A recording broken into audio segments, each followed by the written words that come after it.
Lebanon में एक car में धमाका हुआ और अंदर बैठा शख्स मारा गया। तस्वीरें ऐसी जिसे दिखाना मुनासिब नहीं।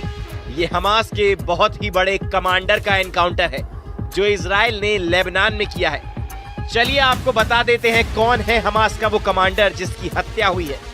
कौन मारा गया है? नाम मोहम्मद शाहीन। क्या काम करता था? लेबनान में हमास का कमांडर था। अटैक कहां हुआ? लेबनान का सैदा शहर। अटैक किसने किया? इजराइल की खुफिया एजेंसी शिन बेत। अटैक कैसे हुआ? ड्रोन से कार पर अटैक और हमास कमांडर खत्म। लेबनान में यह हमला इजराइल के बहुत ही आक्रामक युद्ध का सिग्नल है। इसकी सबसे बड़ी वजह समझ लीजिए, क्योंकि इजराइल ने एक बार से अपने दो बड़े दुश्मन हमास और हिजबुल्लाह पर एक साथ हमला किया है। हमला हुआ लेबनान में, लेकिन टारगेट पर रहा हमास कमांडर यानी जमीन हिजबुल्लाह की, और मारा गया याहया सिनवार का लेफ्टिनेंट जो लेबनान में हमास को कंट्रोल कर रहा था। यानी वार एक और टारगेट दो। कह सकते हैं कि बेनियामिन ने एक हमले से हमास और हिजबुल्लाह दोनों को बहुत बड़ा मैसेज दिया है। मैसेज ये कि सीज फायर कैसा भी हो, जमीन कोई भी हो, इजराइल के दुश्मन सुरक्षित नहीं रहेंगे।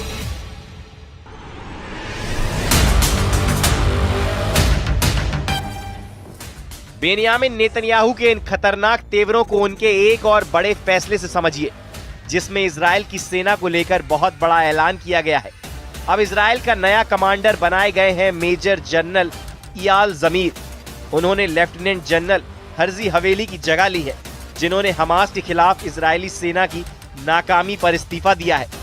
उनकी जगह मेजर जनरल इयाल जमीर बन गए हैं। इजरायली सेना के नए चीफ ऑफ स्टाफ 59 साल के जनरल इयाल जमीर एक टैंक कमांडर रहे हैं। इयाल जमीर नेतन्याहू के करीबी हैं। वो 2012 से 2015 तक नेतन्याहू की मिलिट्री सचिव रह चुके हैं। नए कमांडर के साथ नेतन्याहू अपने अरब वर्ल्ड वाले मिशन को पूरा करना चाहते हैं। जनरल इयाल जमीर का ग्राउंड पर खौफ बहुत ज्यादा है।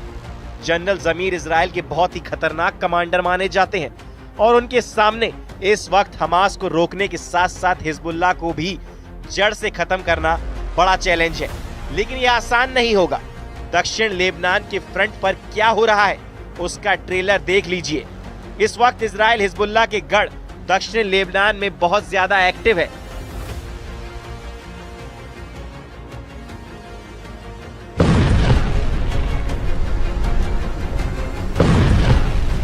धमाका नंबर 2,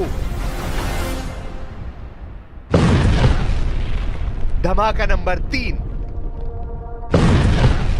धमाका नंबर 4, धमाका नंबर 5 और धमाका नंबर 6।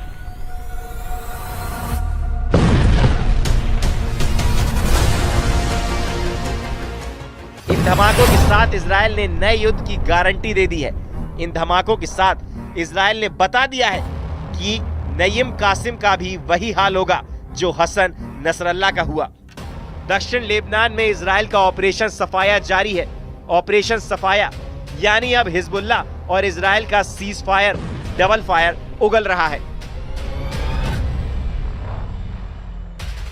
जनरल जमीर को कमान देने के बहुत बड़े मायने हैं। वो एक टैंक कमांडर रहे हैं। जनरल जमीर को 2018 और 2022 में भी इजरायली सेना का चीफ ऑफ स्टाफ बनाने के बारे में सोचा गया था।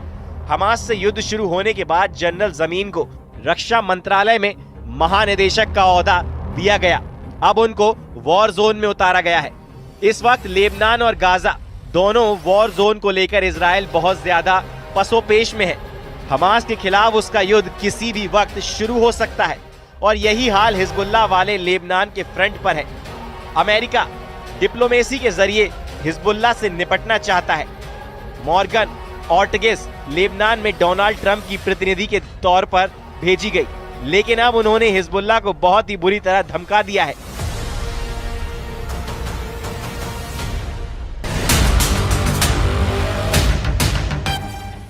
लेबनान में यूएस प्रतिनिधि मॉर्गन ऑर्टेगस ने कहा, मैं हिजबुल्लाह से बिल्कुल नहीं डरती।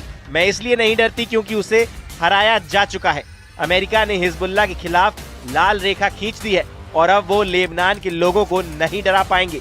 लेबनान में हिजबुल्लाह और हमास दोनों के खिलाफ इजराइल की जो आग फैल रही है, उसमें डोनाल्ड ट्रंप और बेनियामिन नेतन्याहू की सीक्रेट मीटिंग का बहुत बड़ा हाथ है। इसी मीटिंग के बाद ट्रंप ने मॉर्गन ऑर्टिगस को लेबनान भेजा और अब मॉर्गन को हिजबुल्लाह किलर कहा जाने लगा है। सबसे बड़ी बात यह है कि अब हिजबुल्लाह की लीडरशिप तहस नहस हो चुकी है। हसन नसरल्लाह के मारे जाने के बाद नई कासिम नया कमांडर है, लेकिन मॉर्गन ऑर्टिगस ने नईम कासिम के लिए लाल रेखा खींच दी है और यही रेड लाइन बनाने वाली मॉर्गन अब हिजबुल्लाह के खिलाफ किलिंग मशीन बनने के लिए तैयार है। ईरान पर अब राष्ट्रपति ट्रंप का दबाव है ताकि पश्चिम एशिया में अपने समर्थक गुटों को फंड ना दे पाए। हम ये भी सुनिश्चित करेंगे कि ईरान परमाणु बम न हासिल कर पाए और क्षेत्र में बाकी देशों को भी नुकसान ना पहुंचा पाए, जो वो दशकों से करते आ रहे हैं। लेबनान में जिस तरह से हमास का कमांडर शाहीन मारा गया, ये वही आग है और इस आग को हिजबुल्लाह के लिए और खतरनाक बनाने की जिम्मेदारी मॉर्गन ऑर्टिगस को मिली है।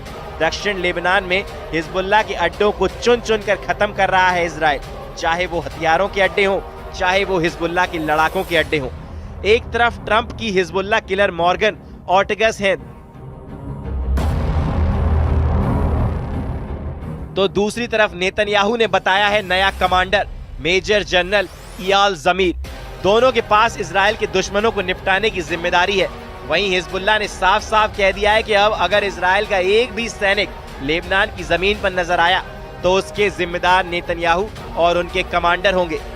इधर हिजबुल्लाह महासचिव नईम कासिम ने अपना इरादा साफ कर दिया है। उन्होंने कहा, अगर कोई इजरायली सैनिक दिखा तो वो कब्जा करने वाला माना जाएगा। अब हम एक कब्जा करने वाले से कैसे निपटे, हम उसे ये नहीं बताएंगे। अब सब जानते हैं कि कब्जा करने वाले से कैसे निपटा जाता है। कुल मिलाकर हिजबुल्लाह और हमास को ठिकाने लगाने वाला ट्रंप का लाइसेंस नेतन्याहू के पास पहुंच चुका है। इजराइल और अमेरिका के कमांडर लगातार प्लानिंग कर रहे हैं कि गाजा को कैसे क्लीन आउट किया जाए, हिजबुल्लाह को तहस नहस कैसे किया जाए। इजराइल ने जैसा हसन नसरल्लाह और हाशिम सफीद्दीन का किया, वही हाल अब हिजबुल्लाह के नए चीफ नईम कासिम का किया जाएगा।